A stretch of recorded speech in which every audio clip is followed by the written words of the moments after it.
안녕하세요. 저희는 플렉트 선텐 팀이고, 저희는 태양광의 온도 의존성 및 열전기를 이용한 효율성 높이기를 주제로 PPT를 시작하도록 하겠습니다.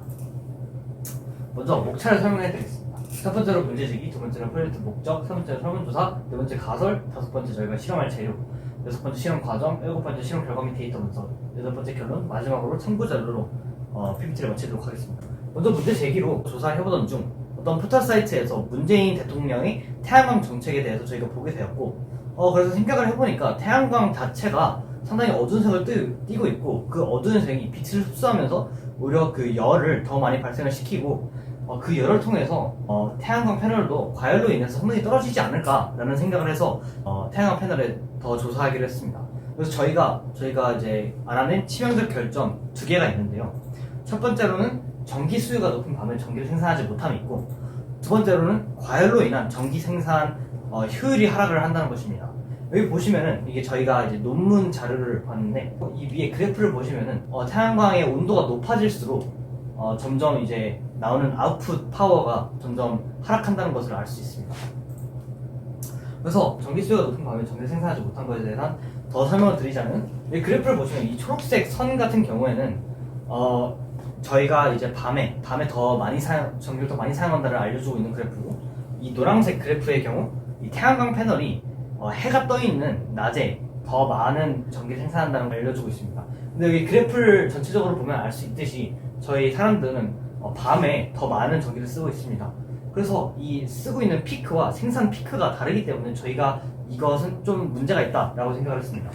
그리고 두 번째로 과열로 인한 에너지 생산 효율 하락이 있는데, 알아본 결과 과열로 인해서 저항이 높아져서 이 파워 아웃풋이 낮아진다라는 것을 저희가 알 수 있었습니다.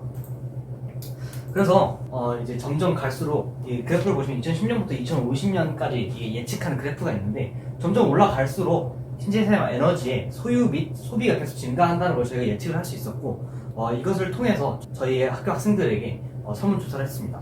태양광 및 태양열 에너지 생산이 미래에 가장 널리 사용되는 에너지원 중 하나가 될 것이라고 생각을 하십니까? 라고 물었을 때 13.3%가 아니 그렇지 않다 라고 말씀해 주셨고, 48.3%가 그렇다 라고 말씀해 주셨고, 38.3%가 난 잘 모르겠다 라고 대답을 해주셨습니다.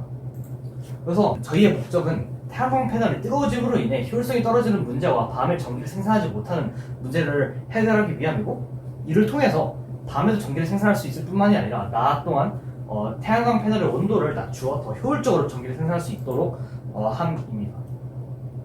그래서 저희가 이걸 어떻게 해결할 것인가 라고 물어봤을 때, 저희는 물을 이용해 태양광 패널의 온도를 식히고, 그래서 이 온도를 식힘으로 인해서 낮 동안 뜨거워진 물과 차가워진 밤 공기의 온도 차이를 이용해서 펠티어 수자를 사용해서 전기를 생산할 것입니다.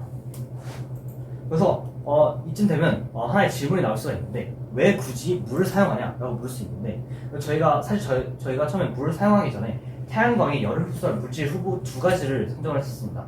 처음에는 물이고, 그 다음에는 위상 변화 물질, 저희가 이제 PCM이라고 불리죠. 이거 같은 경우에는 보면 알 수 있듯이 물이 PCM보다 접근성이 높고 일단 훨씬 저렴해요. 그리고 가장 큰 이유는 PCM이 비열 용량이 너무 높아서 온도 차이가 일어나지 않아 밤에 PCM이 가열되지 않아서 펠트의 성능을 제대로 발휘를 못할 수 있다라는 결론을 내려서 저희는 물을 사용하기로 했습니다.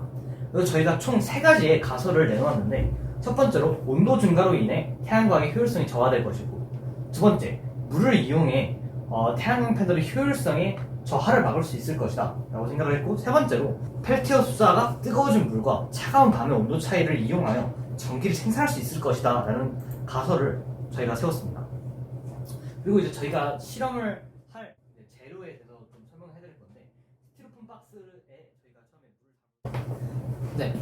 그래서 이제 저희가 실험에 대한 조언을 얻기 위해서 한동대학교 이태준 교수님을 인터뷰를 했는데요. 실험 계획에 대한 평가는 이제 비싼 펠티어 소재를 이용해 3%에서 4% 효율을 올리는 게 얼마나 의미가 있는가, 그거에 대해서 생각을 해봐야 된다고 하셨고, 그리고 두 번째, 넓은 태양광 패널에 펠티어 소재를 다 붙이려면 정말 비쌀 것이다 라고 해주셨고, 세 번째, 펠티어 소재 특성상 온도 차이도 커야 될 것이다 라고 해주셨고, 이제 밤에 펠티어가 효율적으로 전기를 생산할 만큼 온도 차이가 나올지 의문이라고 평가를 해주셨고, 그래도 이제 이러한 시도들이 나쁘지 않다라고 말씀을 해주셨어요.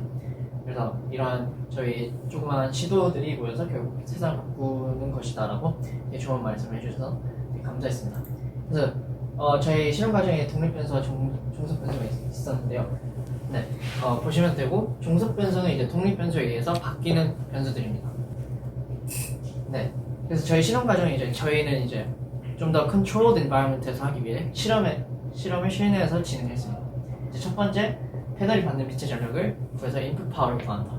두 번째, 태양광 패널과 스티로폼 박스를 알루미늄 테이프와 호일로 코팅을 하여서 이제 물이 온도를 받으면 그 온도가 잘 빠져나가지 않도록 이렇게 해줬고, 세 번째, 태양광 패널 아래에 펠티어 소자와 구리판을 열전도성 접착제로 골고루 붙여난다.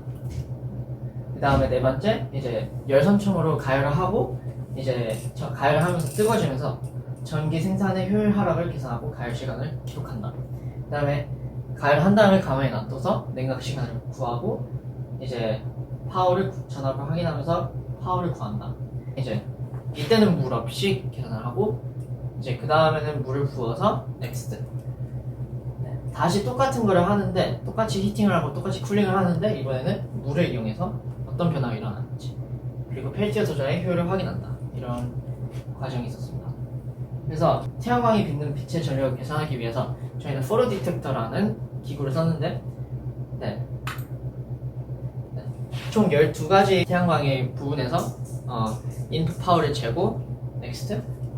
그다음에 이런 되게 복잡한 데이터인데 결국에는 계산을 해가지고 태양광 전체 면적이 받는 빛의 전력을 구했습니다. 결국에 38.56 평균적으로 38.56 밀리와트를 리시브했습니다.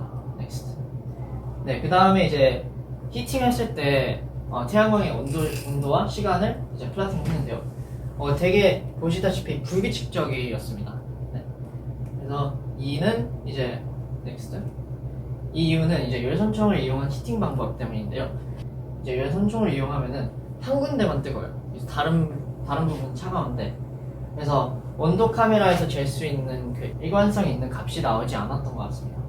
따라서 저희는 히팅이 아니라 쿨링 과정에서 나오는 데이터를 사용해서 결과를 도출했습니다. 넥스트. 이 상태, 뜨거운 상태에서 가만히 놔둬서 열이 식는 모습을 전압과 시간 이제 계산을 해가지고 플러팅했습니다. 넥스트. 네, 물이 있는 게 오렌지색이고 물이 없는 것보다 그래서 더 빨리 내려간다는 것을 볼 수 있고 넥스트. 네, 그래서 같은 온도가 됐을 때 물은 훨씬 더 빨리, 물 없이는 훨씬 더 느리게 냉각이 됐습니다. 넥스트. 네, 그래서 아까 전압을 쟀잖아요. 전압을 재고 이게 저항도 됐었는데 P equals V 제곱 over R 해가지고 물이 있는 거는 이제 더 효율적이다라는 것을 도출했습니다. 넥스트. 네, 그래서 대략 평균적으로 30도가 냉각이 됐을 때 평균 전력 효율이 34.5% 증가한다는 것을, 이제 34%는 되게 큰 밸류죠. 그래서 꽤 많은 온도가 꽤 많은 이펙트가 있다는 것을 알 수 있었죠. 넥스트. 네, 그래서 아까 파워 그래프가 있었는데요.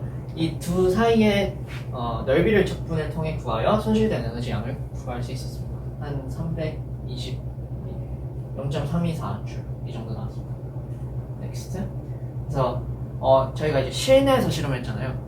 이 실내 실험 결과를 실외에도 적용하기 위해서 저희가 첫 번째 0에서 650초까지 여기까지의 평균 온도 차이를 구했습니다. 넥스트.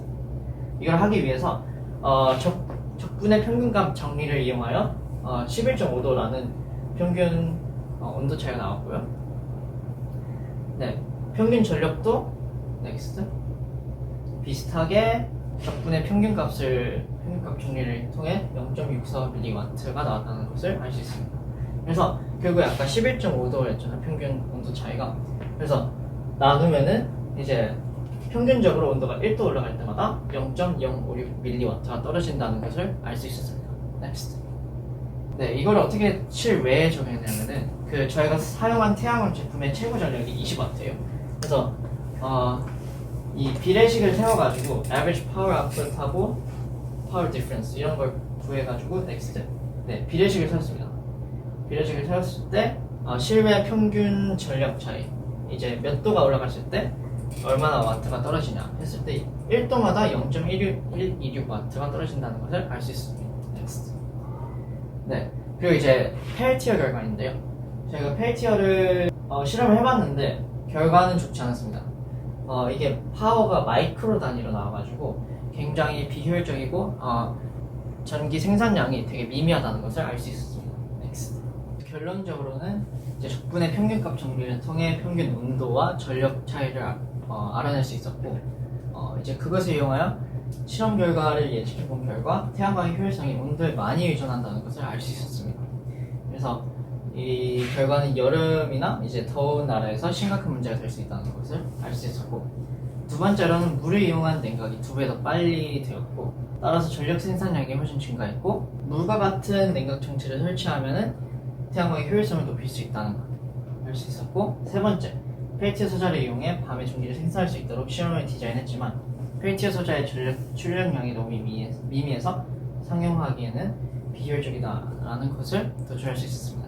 3번 같은 결과는 이제 교수님께서 말씀하신 대로 나왔고, 네, 그래서 이외의 결론을 말하자면 앞으로 이제 미래에 태양광이 더욱더 널리 쓰이고 상용화될 텐데 그 과정 속에서 이러한 문제점들, 이제 온도에 대한 의존성, 그리고 밤에 전기를 생산하지 못하는 문제에 대해서 저희가 그 문제를 직시하고 그 문제를 해결하려는 태도를 더욱더 가지고 이제 더 고민해보는, 더 배워가는 그러한 저희가 됐으면 좋겠습니다.